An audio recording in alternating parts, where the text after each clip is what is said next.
This clip is brought to you by SaveWithConrad.com.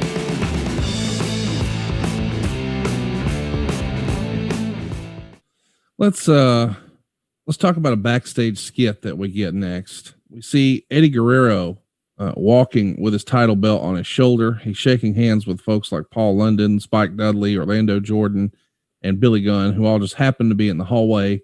And he walks into the locker room where Chris Benoit is pacing, looking focused.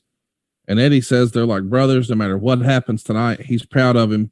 And Benoit says he's not going to lose. And Eddie says nobody expects him to. And Benoit said, I believe in me. And Eddie said, I believe Chris. So it's a big little moment here. And it's going to be a nice end to the night. Yeah, very heartfelt promo, I thought. Real, felt organic. And having shared conversations with both those guys, I know those conversations took place for real. And so that's kind of what I remember about that they Eddie and Chris realized that this is a very special day for both of them. Being in championship matches in the Garden at WrestleMania. Because who the hell would have thought that was going to happen for two guys that were 5'7" or 5'8"? And, you know, I'm not going to harp on that, but that was kind of the consensus. Hey, they're great little hands, but they're not ever going to be at the top of the card. And that should give every smaller wrestler that's wrestling today hope that if you get good enough at your skill set, you get good enough at what you do bell to bell, anything's possible. And on this night, those two guys prove that. Let's keep it going here. Let's talk about the next match here. We've got a lot of backstory to this one, but I think everybody remembers this angle pretty well. It's Kurt Angle and Eddie Guerrero. They get going in late January, and then it progresses. This is all for the SmackDown title. But boy, they really start cooking with gas when they're cutting promos saying, I think Angle even said, Guerrero's a former drug addict and shouldn't represent SmackDown as the WWE champion. And that one day people will be thanking me for being a champion people can be proud of. So they're getting a lot of heat here. Was it good heat? No, I don't think it was necessary. I mean, these I don't guys, think so either. They can just wrestle. We can be more, but Conrad, we can be more creative. Yes. And foreshadowing Eddie's dubious character. I understand the heel saying all these outrageous things. Wrestling villains have been doing it for years and years and years. But man, there's a better way. There's more creative ways to foreshadow Eddie's dubious character that Kurt was alluding to than the way we did it. It was a turnoff, because what it does is somebody didn't know that story, Conrad, then they're going to, now their mind is taken away from what they're seeing. Well, what did he do? What kind of drugs? When did this happen? What's going on? So I think we could have done a better job of selecting our verbiage for that match, because what they were trying to do was to make it personal. And you can make it personal. Hey, Kurt could have said, hey, can you realize how much of an embarrassment Eddie Guerrero's been for his family? You know that his daughters are ashamed of him because of his conduct and some of his bad habits. Okay. Let him fill in the blank. Well, you know, you go into too much detail. It's negative shit, man. So, and I'm not blaming Kurt. Kurt was given a directive of where to go and an outline of his promo on that topic. How do you get there is going to be up to him and the writer. But bottom line is, it just wasn't the right path. Understood the logic, understood the destination, understood the routing. Wrong road, in my opinion. And then the bell rang, and they made magic. Meltzer gave it 4 stars. They go 21 minutes and 32 seconds. After the crowd crapping on the Goldberg match, and then essentially being bored for a few, Meltzer would say they were way quiet, even for Eddie's entrance. The match started with a lot of very good wrestling on the mat. He would say it reminded me a lot of a world title match in early 70s Florida wrestling. Guerrero went for a plancha to the floor, but Angle moved, and Guerrero caught his ribs on the barricade. They're going to pull out all the stops here. They're going to trade suplexes, and lots of classic wrestling moves. Mm-hmm. But the story becomes he's slapping on the ankle lock from every which way.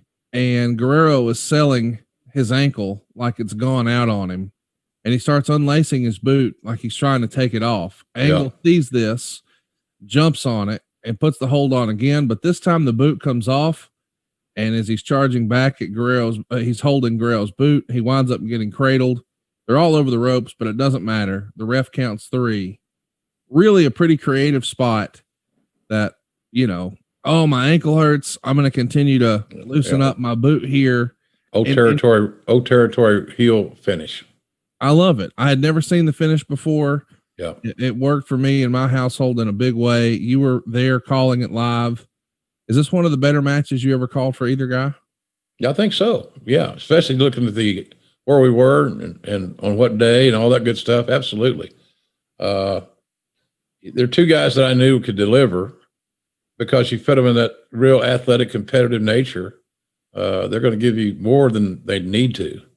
But this is an awesome match, I thought, and just indicated how good both guys are. Kurt just unbelievable. I think next to Jack Briscoe, Kurt Angle probably assimilated from amateurs to pro better than anybody I've ever been around, including Brock Lesnar, including Dr. Death. That's how far ahead he was, of the competition. So, but yeah, I love that match, and the crowd loved it. And the other thing, Conrad, you hit the nail on the head, and maybe inadvertently, I don't know, but the angle started in months, several weeks. There was a several-week buildup going into WrestleMania between these 2 guys. So there was a clear-cut, clearly explained, understandable reason for them to fight at WrestleMania. And then you add the title to it. It made the title more prestigious because between Kurt and Eddie, they made this thing personal. And that was some of the great stuff that boot, unlacing the boot, was part of that lie, cheat, and steal stuff. Eddie created his own diversion by unlacing his boot, and it threw Kurt off, as we saw as the story goes, and then Kurt would do the honors, and Eddie would grab his Pat Patterson and say, "A quick one." Great match. The morning after, Kurt would report that he had some numbness in his fingers once again. He's going to schedule an MRI to see exactly what the damage is. But these guys were pulling out all the stops here, and it's one of the more important matches in Eddie Guerrero's career. And I guess I want to give a little peek behind the curtain. Eddie actually gave you the boots he wore that night, right? Yeah. They're stored away in a secret place. and I'm fighting off people want to buy them like you. Yeah, like me, because dude, what an iconic pair of boots. What a major moment in his career, and obviously one of the all-time greats. What was your relationship like with Eddie here? It was good, and at times combustible. I was giving the story about, when we put him on some pay-per-view and he went on first and he came to see me, and what are you guys trying to do to me? Easy, hotshot. What's wrong? I don't want to go on first. I said, you understand the reason you're going on first, Eddie? You really understand it. I think I'm getting screwed. Oh, what if you went on third? That make you happier? Then you'd be surrounded by other stuff. You're coming out to a fresh audience that hasn't seen anything yet, that's dying to see wrestling, to see their first match, and the fact that you have the ability to walk back through that curtain, back through the gorilla position when that match is over, with your goddamn chest out, saying, follow that, boys. Follow that. This is where we want to stay tonight, intensity-wise and entertaining-wise, the whole 9 yards. And he got it. And guess what he did? He went out and killed it. Of course he did. So Eddie was best. I loved my meetings with Eddie when I caught him reading his Bible, because I knew he had some peace. He was thinking in a peaceful way, but boy, he, like the guys would say, I think Dean Malenko told me the story, when I first hired those 4 guys, he said, now working with Eddie could be a little different. I said, how so? Well, if he's drinking hard liquor, he becomes Andre. If he's drinking beer, he's jovial, laughable Eddie. You want him to drink beer. So, but Eddie had fighting those damn demons. And, but that was, I would say that was one of his happiest days of his professional career. Other than when he beat Lesnar in the Cow Palace, there was joy in Mudville because Eddie Guerrero climbed to the top of the mountain that nobody thought he would ever do in WWE. And that had nothing to do with his wrestling ability. It had everything to do with his size and the perception thereof.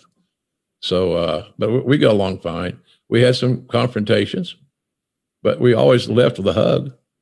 Good. He knew I loved him. He knew I respected him. And he was dealing with more, Conrad, than just his own, the finish. He had a lot of issues, a lot of things ongoing that he was trying to get under control. And I understood that, and I tried to support him every way I could.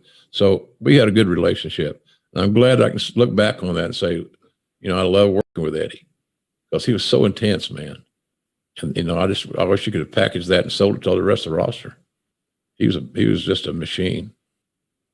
Hey, it's Conrad Thompson. Thanks for checking out the podcast here on YouTube. Be sure to hit the subscribe button and the notifications bell so you get a notice anytime we upload some new content. And go save yourself some money right now. If you're in a 30-year loan or you have credit card debt, it's not a matter of if I can save you money. It's a matter of how much. Find out right now for free at SaveWithConrad.com.